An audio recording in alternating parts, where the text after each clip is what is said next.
നമസ്കാരം. ലോകത്തെ മാറ്റിമറിക്കുന്ന സാങ്കേതിക വിദ്യകൾ ഇന്ന് ധാരാളമുണ്ടെങ്കിലും സാങ്കേതിക വിദ്യകൾ ഉപയോഗിച്ചുകൊണ്ടുള്ള തട്ടിപ്പുകൾ അനുദിനം നടക്കുന്നുണ്ട്. ഒരു ആധുനിക തട്ടിപ്പിന്റെ കഥയാണ് ഞാൻ ഇവിടെ അവതരിപ്പിക്കുന്നത്.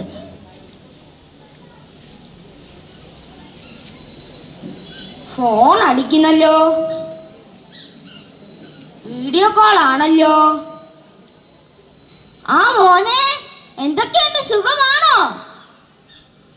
കാണാൻ പറ്റുന്നില്ലല്ലോടാ.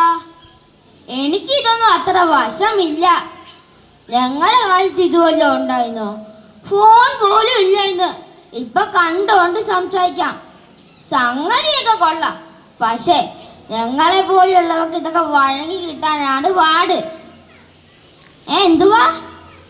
തെക്കേലെ മണിക്കുട്ടനോ? ആ, സ്കൂള് വിട്ട് വന്നാൽ സന്ധ്യ ആവുന്നവരെ ഇവിടെ. അവനുള്ളോണ്ട് ഇവിടെ അനക്കവാ. ആ, 4 ആവാറായല്ലോ. അവൻ ഇപ്പൊ വരും.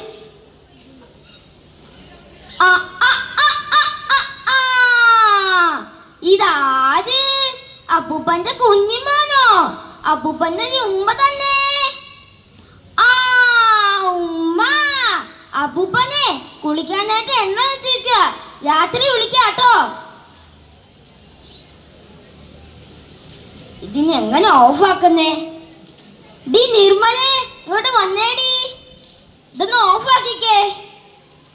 ഡി TV അല്ലടി, ഈ ഫോൺ. ആ, കട്ടായി. സാറപ്പൂപ്പ, സാറപ്പൂപ്പോ, സാറപ്പോയ്, എന്റെ TV റിമോട്ട് എന്തിയേ? ഇവിടൊന്നും കാണുന്നില്ലല്ലോ. TV റിമോട്ട് എന്തിയേ? ഇല്ല, ഇവിടൊന്നും ഇല്ല. അടുക്കള കൊണ്ട് വെച്ചിട്ടാ അവിടെ ഇവിടെ നോക്കാൻ പറയുന്നത്.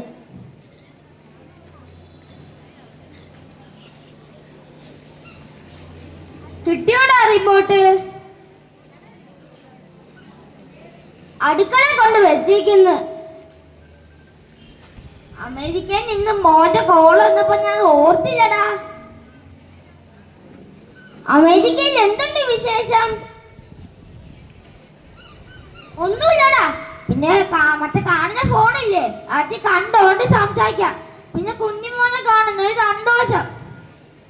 ആടാ, പിന്നെ എനിക്ക് ATM വരെ പോണം. കടയിൽ പൈസ കൊടുക്കാണ്ട്. ആ ജീപ്പ് ചെയ്താ പോരെ? എന്തിനാ അവിടെ ഓട്ടോ പിടിച്ച് പോകുന്നേ? ഓ, അതൊന്നും എനിക്കറിയില്ലടാ. എല്ലാം കാശ് മാറിപ്പോയ കാശ് പോവില്ലേ? ദാ ഫോൺ അടിക്കുന്നു.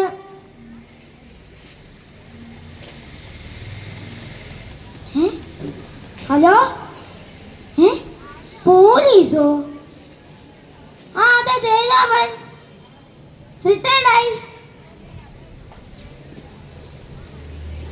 എന്ത്? അങ്ങനെ സംഭവിക്കാൻ വഴിയില്ല. വിദേശത്ത് നിന്ന് മോൻ വല്ലപ്പോഴും കാശ് അയക്കും. ഇല്ല ഇല്ല ഇല്ല സാറ്, ഞാൻ ഒന്നും ചെയ്തിട്ടില്ല. എന്ത്? ഡിജിറ്റൽ അറസ്റ്റോ? അതെന്തുവാ സാറേ? ഞാൻ ഒന്നും ചെയ്തിട്ടില്ല സാറേ. ഫൈൻ അടിക്കണോ? 30 ലക്ഷം രൂപയോ? സാറേ, അപമാനിക്കല്ലേ. ശരി, ഞാൻ എങ്ങനെ സംഘടിപ്പിക്കാം.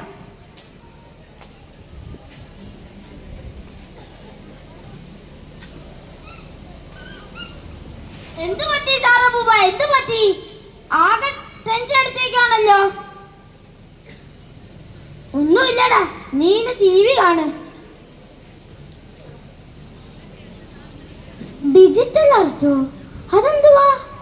നീ ബാങ്കിൽ കിടക്കുന്ന പെൻഷൻ കാശ് അതിന് ടാക്സ് അടയ്ക്കുന്നതാണല്ലോ.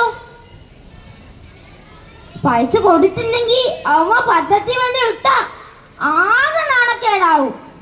വീട്ടുകാരുടെയും നാട്ടുകാരുടെയും മുന്നിൽ എങ്ങനെ തലയുയർത്തി നടക്കും? ആരെങ്കിലും കാര്യം കടം മേടിച്ചെങ്കിലും കൊടുക്കണം. എന്താ സാറപ്പൂ, എന്ത് പറ്റി? ആകെ ടെൻഷൻ അടിച്ചേക്കാണല്ലോ. ഒന്നുമില്ലടാ, നിനക്ക് പറഞ്ഞാൽ മനസ്സിലാവില്ല, നീ കുട്ടിയല്ലേ. അപ്പൂപ്പ ഈ ഡിജിറ്റൽ അറസ്റ്റ് പറഞ്ഞാൽ എനിക്ക് മനസ്സിലാകും. എന്തുവാണത്? അപ്പൂപ്പ ആകെ പെട്ടിരിക്കുകയാണ്. 30 ലക്ഷം രൂപ ഫൈൻ കൊടുക്കണം. അപ്പൂപ്പ അതൊക്കെ ഫേക്കാ. ഫേക്കോ? അതെന്തുവാടാ? സാറപ്പൂപ്പന് അത് അറിയില്ലേ? ഓരോരുത്തന്മാരും ഓൺലൈനിൽ നിന്ന് ആളുകളെ പറ്റിച്ച് കാശ് ഉണ്ടാക്കാനുള്ള പരിപാടിയാ. ഞാൻ പോലീസിനെ വിളിച്ച് പറയാം. വേണ്ടടാ മോനെ, പോലീസ് ആകെ നാണക്കേടാ. അപ്പൂപ്പ ഇങ്ങനെ ആളുകൾ പേടിക്കുന്നതാ അമ്മയുടെ ധൈര്യം. ഞാൻ അച്ഛനെ വിളിച്ച് പറയാം. അവൻ വിളിക്കുന്നടാ. അപ്പൂപ്പൻ ധൈര്യമായിട്ട് എടുത്തോ. ഹലോ, അതെ, 30 ലക്ഷം അല്ലേ? 30 ലക്ഷത്തി അല്പം കുറവുണ്ട്. എന്ത് പരിഹരിക്കണോ? പരിഹരിക്കാനായിട്ട് ഇപ്പൊ പോലീസ് വരും. ഹലോ, അമ്മ കട്ട് ചെയ്തടാ. ഇത്രേ ഉള്ളൂ. നമ്മൾ നിന്ന് കൊടുത്താലേ നമുക്ക് പറ്റിക്കാൻ പറ്റുള്ളൂ. എടാ മണിക്കുട്ട, നീ അപ്പൂപ്പനെ രക്ഷിച്ചടാ. താങ്ക്സ് എടാ മോനെ. താങ്ക്സ് മാത്രം പോരാ, പിന്നെ നിനക്ക് എന്താടാ വേണ്ടത്? ഐസ്ക്രീം. ഐസ്ക്രീം 1 മണിക്കൂറിനുള്ളിൽ കിട്ടിയില്ലെങ്കിൽ ഞാൻ അപ്പൂപ്പനെ ഡിജിറ്റൽ അറസ്റ്റ് ചെയ്യും. വടി നിന്നെ ഞാൻ വടി എവിടാ? അയ്യോ, നന്ദി.